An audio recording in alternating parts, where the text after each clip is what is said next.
हम लोग इस पर्टिकुलर लेक्चर में हम लोग कुछ MCQ मल्टीपल चॉइस क्वेश्चन जो है जो न्यूक्लियर मेडिसिन इंस्ट्रूमेंटेशंस में बनते हैं उसके बारे में डिस्कस करेंगे। नंबर 1। दूसरी चीज जो है कि पहले हम लोग ट्यूटोरियल्स देखेंगे, means basically some important concept discuss करेंगे जो मल्टीपल चॉइस क्वेश्चन को सॉल्व करने में हमें मदद करेगा या हमें कहीं ना कहीं वाइवा में मदद करेगा। समझ गए? जब आप वाइवा देते हो तब मदद करेगा, नहीं तो 1-2 नंबर के क्वेश्चंस आते हैं, 3-4 नंबर के क्वेश्चन जो आते हैं वहां पे एक फंडामेंटल आपके कॉन्सेप्ट क्लियर हो जाएंगे और लिखने के काम आएगा MSc एग्जाम में भी। MSc एग्जाम में आएगा, कोई इंट्रेंस दे रहे हो जहाँ पे मल्टीपल चॉइस है वहां पे काम आएगा, RSU के भी एग्जाम में काम आ सकता है, क्योंकि RSU में पूरा का पूरा सिलेबस होता है। आप ऐसा मत समझिएगा कि सिर्फ रेडिएशन सेफ्टी ही होती है, ठीक है? So there are instruments and equipment used in nuclear medicine that would be considered as work horses of the department।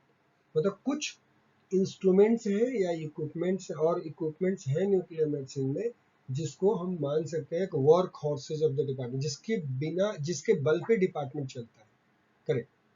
तो वो इक्विपमेंट जो है उसके बारे में हम लोग इसमें डिस्कस करने वाले हैं। राइट।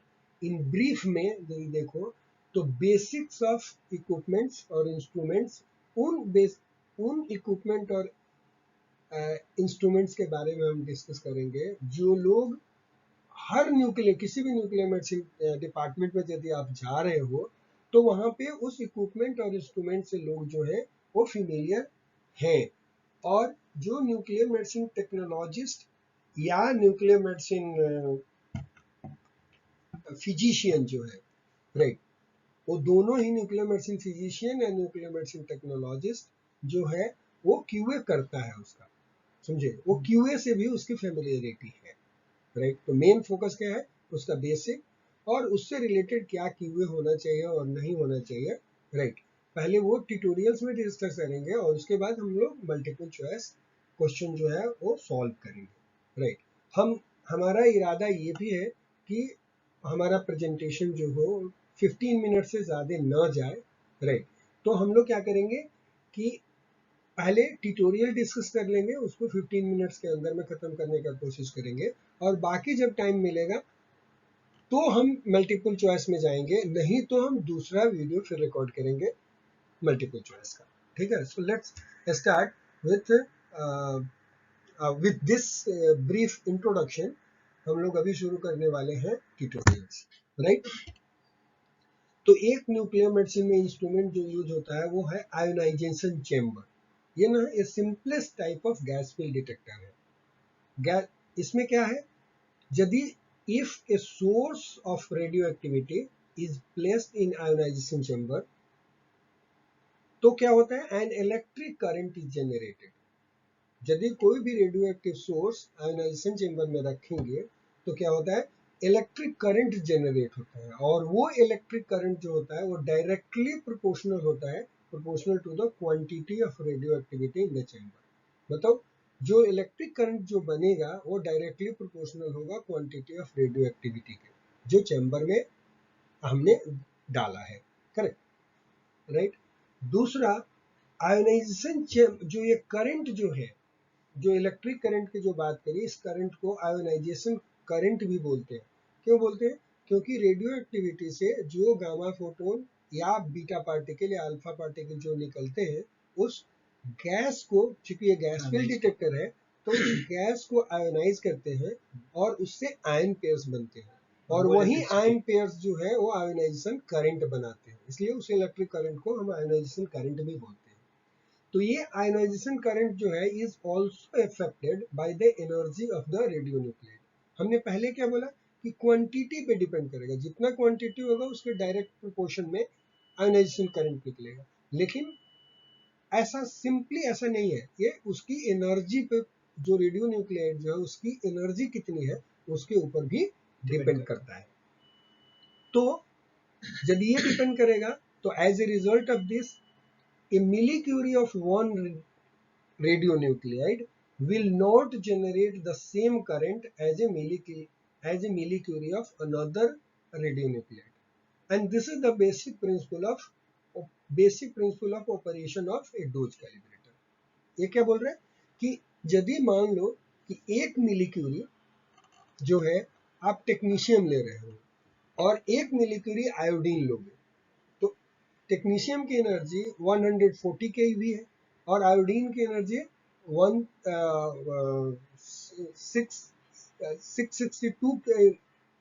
630 सॉरी, आयोडीन की एनर्जी 364 केवी है, बीटा जो है वो 600 के आसपास 630 केवी के आसपास का है। सो इसकी गामा एनर्जी जो है 364 केवी है आयोडीन की और टेक्नीशियम की एनर्जी 140 केवी की है। तो जो 1 मिलीक्यूरी आयोडीन से जो करंट मिलेगा वो इक्वल नहीं होगा 1 मिलीक्यूरी टेक्नीशियम के, क्योंकि दोनों की एनर्जी में काफी डिफरेंस है। इसका मतलब ये है, और इसी प्रिंसिपल पे डोज कैलिब्रेटर काम करता है। कौन से प्रिंसिपल पे काम करता है? 2 प्रिंसिपल है। क्या? पहला कि जो आयोनाइजेशन करंट होगा it is directly proportional to the quantity of radioactivity present in the ionisation chamber and it also depends on the energy of the radionuclide emitted by the sample, जो भी correct. The dose calibrator, इसलिए dose calibrator को क्या होना चाहिए, चूंकि 1 मिलीक्यूरी of technetium same current नहीं देगा 1 मिलीक्यूरी ऑफ आयोडीन 131 के लिए, इसलिए dose calibrator should be calibrated for every nuclide to be assayed. इसलिए डोज कैलिब्रेटर जो है वो हर जो डोज कैलिब्रेटर में आपको एक्टिविटी मेजर करनी है उसके लिए डोज कैलिब्रेटर कैलिब्रेटेड होना चाहिए। इसीलिए आप डोज कैलिब्रेटर पे देखते हो कि हर रेडियो आइसोटोप मेजर करने के लिए एक बटन होता है। यदि टेक्नीशियम मेजर करना है तो वो बटन दबाना पड़ता है, समझ गए? आयोडीन मेजर करना है तो वो आयोडीन दबाना पड़ता है, F18 मेजर करना है तो F18 दबाना पड़ता है। क्यों? क्योंकि फैक्ट्री से वो कैलिब्रेट होकर के आता है, राइट? कि 1 मिलीक्यूरी जो है वो जो आयोडीन 1 मिलीक्यूरी आयोडीन जो है जो करंट प्रोड्यूस करेगा, राइट? समझ गए? जो एक करंट प्रोड्यूस करेगा, आयोडीन का आइसोटोप रखेंगे तो उसी से तो उसको पता चलेगा ना इतना करंट आया तो आयोडीन है। लेकिन यदि आयोडीन का बटन नहीं दबाएंगे तो उसको नहीं पता चलेगा, क्योंकि कैलिब्रेशन उसी के हिसाब से हुआ है, समझ गए? अब क्या इसीलिए बोला है the dose calibrator should be calibrated for every nuclide to be assayed, correct? दूसरा बोला है कि consistency should be check daily with long lived source of known activity. Consistency इसका चेक करना है। कंसिस्टेंसी चेक करने का मतलब ये है कि यदि मान लो कि मैं आज मेजर कर रहा हूं कोई एक्टिविटी और कल मेजर कर रहा हूं, तो दोनों का एक वैल्यू सेम ही आना चाहिए यदि लॉन्ग लिव्ड आइसोटोप है तो। जैसे मान लो कि सीजियम जो है सीजियम 137 वो लॉन्ग लिव्ड रेडियो आइसोटोप है, उसका हाफ लाइफ 30 इयर्स है। तो यदि आप माइक्रोक्यूरी का एक सोर्स ले रहे हो और उसको जब मेजर करोगे तो आज की जो एक्टिविटी दिखेगी और कल की एक्टिविटी दिखेगी लगभग सेम होगी, तो वहां से कंसिस्टेंसी जो है वो चेक हो जाएगी, समझे? राइट? तो ये बोल रहे हैं consistency should be check daily with long lived source of known activity. दूसरा इंस्ट्रूमेंट जो न्यूक्लियर मेडिसिन में यूज होता है वो है गाइगर मूलर काउंटर, और उसको सिंपली गाइगर काउंटर भी बोलते हैं। और ये भी इंस्ट्रूमेंट जो है एक अनदर टाइप का गैस फील्ड डिटेक्टर ही है, राइट? न्यूक्लियर मेडिसिन में इस डिटेक्टर का गाइगर काउंटर का या जीएम ट्यूब जो है उसका यूज होता है सर्वे करने के लिए या कंटामिनेशन मॉनिटर करना है, कंटामिनेशन देखना है। यदि किसी पर्सनल को कंटामिनेशन हो गया तो उसका सर्वे भी करो और कंटामिनेशन भी मॉनिटर कर सकते हो कितना कंटामिनेशन है। वर्क प्लेस जहाँ पे काम करते हो वहां पे सर्वे करने के लिए या कंटामिनेशन देखने के लिए। उसी तरह से जब पैकेज रिसीव करते हो, जो रेडियो एक्टिविटी पैकेज जब रिसीव होता है तो उस समय पे भी कंटामिनेशन और सर्वे के लिए हम लोग जीएम ट्यूब यूज करते हैं। इसको daily reference check using constant geometry should be performed to verify calibration of the survey meter.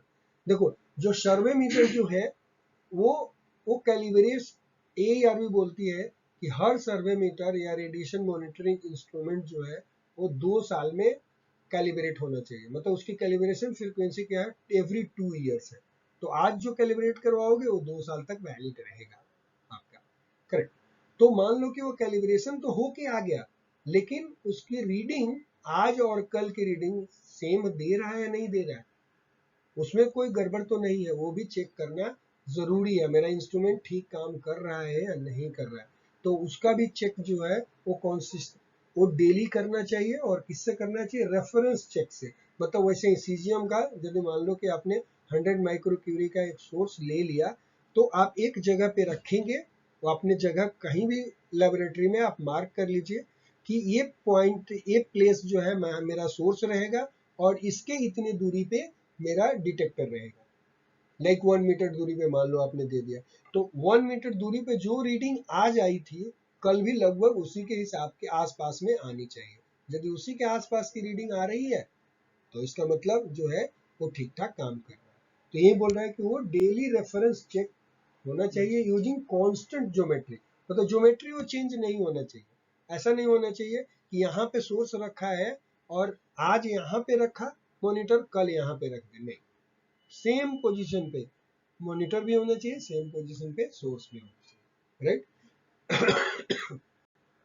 तो ये होता है। तीसरा टाइप का जो इंस्ट्रूमेंट जो है जो न्यूक्लियोमेट से यूज होता है वो गामा सिंटिलेशन स्पेक्ट्रोमीटर बोलते हैं। इसको किसके लिए यूज करते हैं, to analyse the gamma energies that are detected by the scintillation crystal, that is to discriminate different gamma energy. मतलब इसका यूज गामा एनर्जी को डिफरेंशिएट करने के लिए किया जाता है। मतलब यह है कि जो गामा एनर्जी क्रिस्टल पे फॉल होएगा, वो एनर्जी एब्जॉर्ब होएगी, तो वो कितनी एनर्जी थी वो ये मेजर कर पाता है स्पेक्ट्रोमीटर, राइट। समझ गए, एनालिसिस वही लिखा है, टू एनालाइज गामा एनर्जी। यदि हम उसकी एनर्जी मेजर कर सकते हैं तो फिर इसलिए हम लोग इसको यूज करते हैं गामा रे स्पेक्ट्रोमीटर को। कहाँ पे, it is used for gamma selection of gamma energy in scintillation gamma camera। जब फोटो पिक का हम लोग बोलते हैं ना 140 keV प्लस माइनस 15% या प्लस माइनस 10% या प्लस माइनस 20% का विंडो लगाते हैं, राइट, या इतनी ही एनर्जी के पल्स आने चाहिए, राइट, उसके लिए इसका यूज किया जाता है। थायराइड ऑप्टिक प्रोब में भी यूज करते हैं कि जब नहीं, जब आप वहां पर भी स्पेक्ट्रोमीटर का यूज होता है एनर्जी सिलेक्शन के लिए, क्योंकि 364 keV उसके गामा फोटोन की फोटो पिक है, एनर्जी है। तो जब आप काउंटिंग करते हो तो उसमें भी विंडो आप सेट करते हो 364 keV प्लस माइनस जो भी 20% या प्लस माइनस 10%, तो 20% का विंडो आप सेट करते हो, करेक्ट। तो वो एनर्जी सिलेक्शन के लिए ही यूज होता है।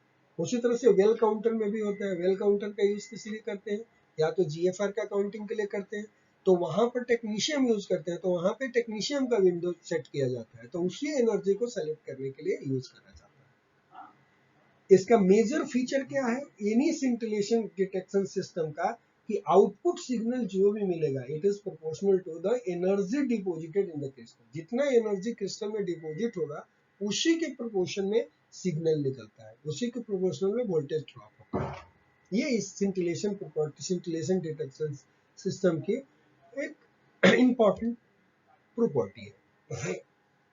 इससे फायदा क्या होता है, this allows selection of pulses that are to be accepted for the processing. तो हमें यहाँ पे क्या है, इसकी प्रॉपर्टी क्या है कि कितना एनर्जी डिपॉजिट हुआ उसके प्रोपोर्शन में वोल्टेज आता है। तो उससे क्या होगा कि आप ये डिसाइड कर सकते हो कि कितना से कितना एनर्जी के बीच का जो है पल्स मुझे सेलेक्ट करना है, करेक्ट। समझ गए। चौथा इक्विपमेंट जो यूज होता है न्यूक्लियर मेडिसिन में वो क्या है, gamma scintillation camera. So gamma scintillation camera it consist of collimator होता है, इसमें क्रिस्टल होते हैं। यूजुअली क्रिस्टल जो होता है वो sodium iodide thallium activated crystal होता है। फिर फोटो मल्टीप्लायर ट्यूब होते हैं, एंड इलेक्ट्रॉनिक्स होता है जो सॉर्ट कर पल्स को सॉर्ट करने के लिए और उसको लोकलाइज करने के लिए किस पोजीशन से वो इमिशन हुआ है उसके लिए ये होता है, और फॉर डिस्प्लेइंग द आउटपुट।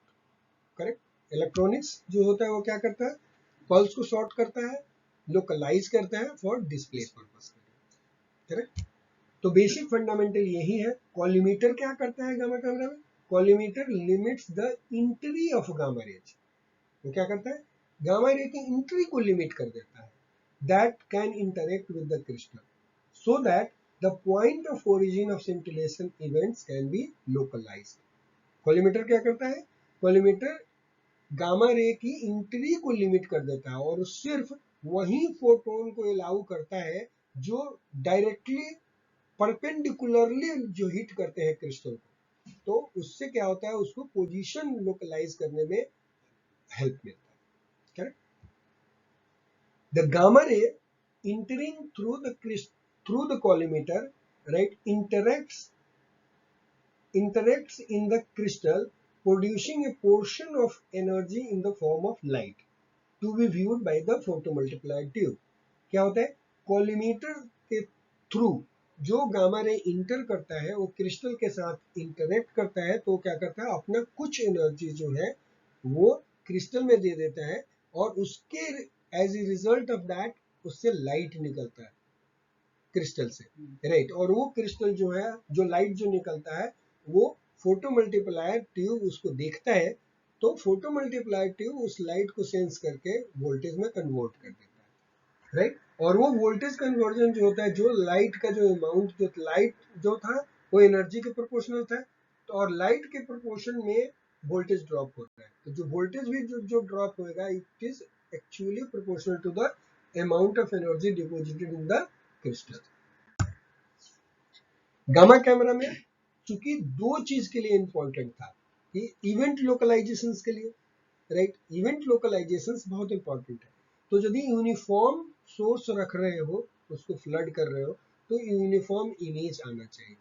तो यूनिफॉर्मिटी जो है वो इंपॉर्टेंट क्वालिटी कंट्रोल पैरामीटर है, क्योंकि इससे फ्लड का रिस्पॉन्स जो है वो पता चलता है सिस्टम का, राइट। सो पहला चीज ये क्वेश्चन आता है कि यूनिफॉर्मिटी ऑफ सिंटिलेशन कैमरा क्या रेफर करता है, तो it refers to the response of camera to a uniform field of radiation और फ्लड सोर्स, राइट। मतलब यदि हम फ्लड सोर्स रख रहे हैं या यूनिफॉर्म कोई सोर्स रख रहे हैं, तो मेरा गामा कैमरा कैसे रिस्पॉन्ड करेगा, वो उसको बोलते हैं कि uniformity basically. And there should be daily check होना चाहिए इसका, यूनिफॉर्मिटी डेली करना चाहिए। उसका एनालिसिस विजुअल हो सकता है या कंप्यूटर से कर सकते हैं एनालिसिस। जो कंप्यूटर से जब होता है तो क्वांटिटेटिव और परसेंटेज निकाल के बता देता है कि नो परसेंटेज वैल्यूज कैलकुलेट करता है। जैसे तुम 51 में जब देखते हो तो जब यूनिफॉर्मिटी करते हो तो करके बताता है ना कि 2%, 3% इतना इंटीग्रल यूनिफॉर्मिटी है, ये जो है डिफरेंशियल यूनिफॉर्मिटी है, वो बताता है, वैल्यूज कैलकुलेट करके बताता है। तो वो हो गया कंप्यूटर एनालिसिस। और विजुअली देख करके कि यूनिफॉर्म हमने फ्लड सोर्स रखा था कोबाल्ट 57 का, राइट, और तो इसका इमेज ऐसा यूनिफॉर्म आ रहा है, यूनिफॉर्म सोर्स का इमेज यूनिफॉर्म आना चाहिए और ये डेली होना चाहिए। दूसरा इंपॉर्टेंट टेस्ट गामा कैमरा में है spatial resolution of the scintillation camera. Spatial resolution क्या है, it is the system ability, system की एबिलिटी है to accurately reproduce, right, small differences in the concentration of radionuclides in closely spaced area। ये क्या बोल रहा है कि इट इज द सिस्टम की एबिलिटी है कि वो एक्यूरेटली बता सकता है कि small difference in concentration of radionuclide, दो पॉइंट है, राइट, और दो पॉइंट में एक्टिविटी का डिफरेंस बहुत कम है, लेकिन ये दोनों पॉइंट बिल्कुल पास पास में है, तो उसको कितना एक्यूरेटली अलग अलग वो देख पा रहा है, राइट, वही रेफर करता है सिस्टम रिजोल्यूशन को। ठीक है। सो ये दो पैरामीटर जो होने चाहिए वो चेक होने चाहिए और इंपॉर्टेंट पैरामीटर्स हैं। Okay. The performance of scintillation camera system should be check daily, daily check होना चाहिए to ensure the acquisition of dynamic images, कि dynamic images, sorry diagnostic images, diagnostic मतलब कि before starting the patient scan we should check the performance of the gamma camera, right. दूसरा चीज है कि देखो चेंज इन इलेक्ट्रिकल पावर में change हो जाए, पावर सप्लाई चेंज हो जाए, फिजिकल शॉक हो जाए, फिजिकल शॉक मतलब जोर से धक्का लग गया, हिट कर दिया किसी ने सिस्टम को, राइट, तो फिजिकल शॉक हो गया, टेम्परेचर चेंज हो जाए, बहुत ड्रास्टिक टेम्परेचर चेंज हो जाए तब भी, humidity, sorry, dust, background radiation और रेडियो फ्रीक्वेंसी इंटरफेरेंस जो है can affect the performance of the imaging system. Radio frequency performance interference मतलब नहीं, रेडियो फ्रीक्वेंसी मतलब कि यदि पीएम ट्यूब जो है, पीएम ट्यूब जो होता है उसमें क्या होता है कि लाइट उसके ऊपर फॉल करती है और उससे उसमें डायनोड्स होते हैं, कैथोड के बाद फिर डायनोड्स होते हैं, वो इलेक्ट्रॉन जो है वो निकलते हैं और एक के बाद एक एक्सेलरेट होकर के एक पाथवे में जाते हैं। इतना जितना बड़ा आपका जो लेंथ जो होता है फोटोमल्टीप्लायर ट्यूब का, उतने दूर तक उनको ट्रेवल करना पड़ता है। तो चूंकि वो करंट ट्रेवल हो रहा है ना, चार्ज ट्रेवल कर रहा है, तो बाहर यदि मैग्नेटिक फील्ड होगा तो वो उसके इन्फ्लुएंस करेगा, इसलिए लिखा, उसको डिस्टर्ब कर देगा, बाहर का मैग्नेटिक फील्ड उसके पाथवे को डिस्टर्ब कर देगा, इसलिए बोला है कि रेडियो फ्रिक्वेंसी इंटरफेरेंस भी इमेजिंग सिस्टम के परफॉर्मेंस को इफेक्ट करता है। अब किस सोर्स से करना चाहिए चेक, जो भी चेक करना चाहिए, यूनिफॉर्मिटी चेक करना है या मान लो स्पेशल रिजोल्यूशन चेक करना है, तो किस चीज से करना चाहिए, तो उसके बारे में बोलता है कि sources that are close in energy to the most commonly used radiopharmaceutical should be used for quality control testing. इसका मतलब क्या है, इसका मतलब ये है कि यदि मान लो कि आपको रेडियो फार्मास्यूटिकल किसी मशीन पे, कोई भी मशीन है, उस मशीन पे आप टेक्नीशियन की स्टडी करते हो, राइट, तो जो जो सोर्स, जो क्वालिटी कंट्रोल का सोर्स जो होना चाहिए, उसकी भी एनर्जी टेक्नीशियन से मिलती जुलती होनी चाहिए, मतलब आइदर टेक्नीशियन से के सोर्स से करो और नहीं तो कोबाल्ट 57 से कर सकते हो, क्योंकि उसकी एनर्जी भी 122 केवी होती है, जो which is just matching towards to the technetium 99 है विच इज 140 केवी, उसके आसपास की है, राइट, तो एनर्जी मैच होना चाहिए, ये इंपॉर्टेंट पॉइंट है। तीसरा चीज है कि एनर्जी रिजोल्यूशन जो है वो कैसे कैलकुलेट करते हैं, तो परसेंटेज एनर्जी रिजोल्यूशन जो है कैलकुलेट किया जाता है FWHM, right, divided by the photo peak into 100, सो ये फॉर्मूला एक इंपॉर्टेंट है, और ये इसलिए क्या असेस करते हैं, we assess the efficiency of scintillation counting counting instruments in terms of percentage energy resolution, ठीक है। So we will stop it here, and in the next video we will be doing multiple choice questions, right?